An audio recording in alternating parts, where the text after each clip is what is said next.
baik dan kita sudah memiliki chemistry. Sekarang tinggal ini kan ibaratnya pasangan calon ya, seperti suami istri ini, bagaimana orang tuanya ini sepakat. Kira-kira saya serahkan kepada orang tua sebagai layaknya orang dengan budaya asli Indonesia. Kedua orang tuanya, Mardiono dan Ibu Megawati, harus memberikan restu. Pasti tidak berasal dari Nasdem, PKS, dan Demokrat kalau nggak salah gitu ya, Mas Arief ya. Ya, nama-nama yang kemarin disebutkan Pak Jokowi sebetulnya kan tidak jauh dari apa yang sudah terbaca di survei begitu ya. Artinya memang itu sudah mencerminkan mana nama-nama yang cukup kuat, ditambah tanda kutip yang memang dianggap berkesesuaian tadi, bagian dari koalisi pemerintah. Kalau kita menggunakan formula, misalnya kita bisa gunakan beberapa formula. Kalau formula pertama, cawapres yang bisa jadi variabel komplementer menutupi kelemahan Mas Ganjar di daerah-daerah tertentu. Mas Ganjar kuat di Jawa Tengah, Jawa Timur, dan daerah minoritas misalnya, sangat mungkin dia membutuhkan orang yang kuat di Jawa Barat atau misalnya di Sumatera. Di situ ada nama Sandiaga Uno dan atau Ridwan Kamil. Di dalam kalau boleh tahu apa? Spill ya. Mau tahu aja. Tapi kita punya chemistry yang baik dan dalam minggu ini aja sudah hampir 3 kali bertemu, jadi hubungan kami memang baik. Tapi keputusan capres-cawapres itu adalah di pimpinan partai politik, dan hari ini relawan di bawah pimpinan Pak RY dengan sigap sudah mempertemukan kita kembali. Mudah-mudahan ini menjadi barokah silaturahim kita untuk membawa pembangunan yang lebih baik lagi dan menghadirkan kesejahteraan. Tapi juga bisa kalau formulanya adalah untuk menguatkan soliditas pemilih Jokowi, di situ bisa ada Erick Thohir, lalu kemudian yang lagi hype baru ini Pak Mahfud misalnya.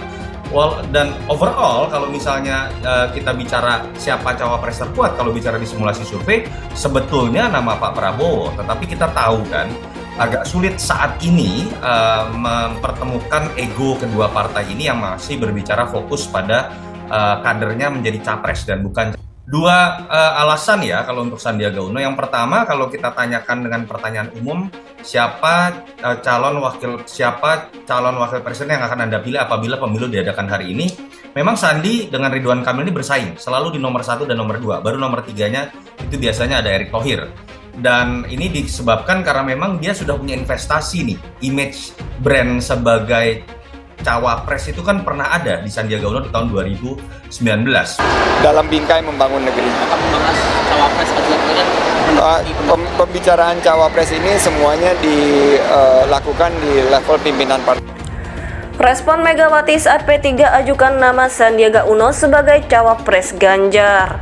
Dikutip dari liputan6.com Jakarta, Ketua Umum PDI Perjuangan Megawati Soekarno Putri, PLT Ketua Umum P3 Muhammad Mardiono, Ketua Umum Perindo Haritano Sudijyo, dan Ketua Umum Hanura Usman Sabta Odang menggelar rapat di kantor DPP PDIP Jakarta Senin 4 September. Pada kesempatan ini, PLT Ketua Umum P3 Muhammad Mardiono sempat mengusulkan nama Sandiaga Uno sebagai calon wakil presiden di hadapan Megawati. Iya kita sampaikan, kata Mardiono. Mantan One Team Press ini mengungkap bagaimana reaksi Megawati diusulkan nama Sandiaga.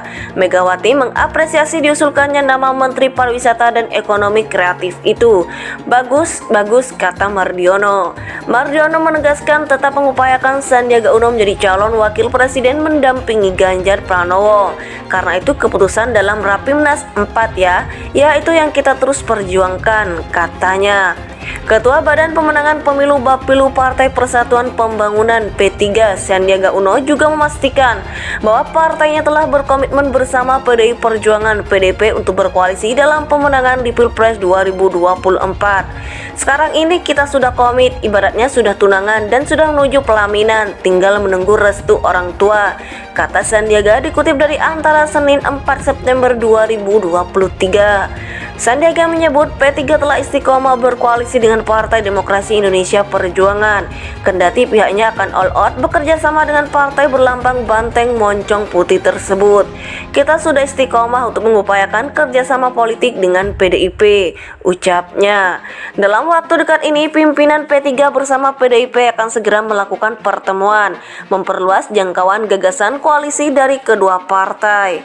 Saya dapat informasi minggu depan akan ada pertemuan. Jadi teman-teman ini ada perkembangan yang positif dalam bingkai membangun negeri ini, ujar Sandiaga. Ia juga menyebutkan di pertemuan nanti bersama PDIP tidak akan secara khusus hanya membahas soal penetapan bakal calon wakil presiden cawapres.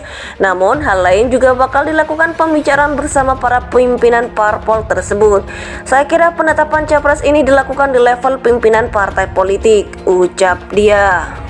Ketua Umum PDI Perjuangan Megawati Soekarno Putri, PLT Ketua Umum P3 Muhammad Mardiono, Ketua Umum Perindo Haritano Sudijyo, dan Ketua Umum Hanura Usman Sabta Odang menggelar rapat di kantor DPP PDIP Jakarta Senin 4 September.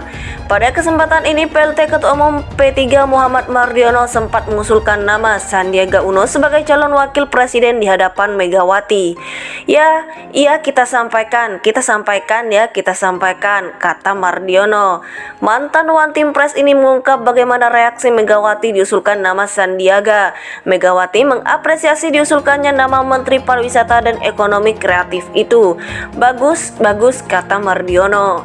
Mardiono menegaskan tetap mengupayakan Sandiaga Uno menjadi calon wakil presiden mendampingi Ganjar Pranowo. Karena itu keputusan dalam Rapimnas 4 ya itu yang kita terus perjuangkan, katanya. Ketua Badan Pemenangan Pemilu Bapilu Partai Persatuan Pembangunan P3 Sandiaga Uno juga memastikan bahwa partainya telah berkomitmen bersama PDI Perjuangan PDP untuk berkoalisi dalam pemenangan di Pilpres 2024. Sekarang ini kita sudah komit, ibaratnya sudah tunangan dan sudah menuju pelaminan, tinggal menunggu restu orang tua, kata Sandiaga dikutip dari Antara Senin 4 September 2023. Sandiaga menyebut P3 telah istiqomah berkoalisi dengan Partai Demokrasi Indonesia Perjuangan, kendati pihaknya akan all out bekerja sama dengan partai berlambang banteng moncong putih tersebut. Kita sudah istiqomah untuk mengupayakan kerjasama politik dengan PDIP, ucapnya. Dalam waktu dekat ini, pimpinan P3 bersama PDIP akan segera melakukan pertemuan, memperluas jangkauan gagasan koalisi dari kedua partai. Saya dapat informasi minggu depan akan ada pertemuan. Jadi teman-teman ini ada perkembangan yang positif dalam bingkai membangun negeri ini, ujar Sandiaga.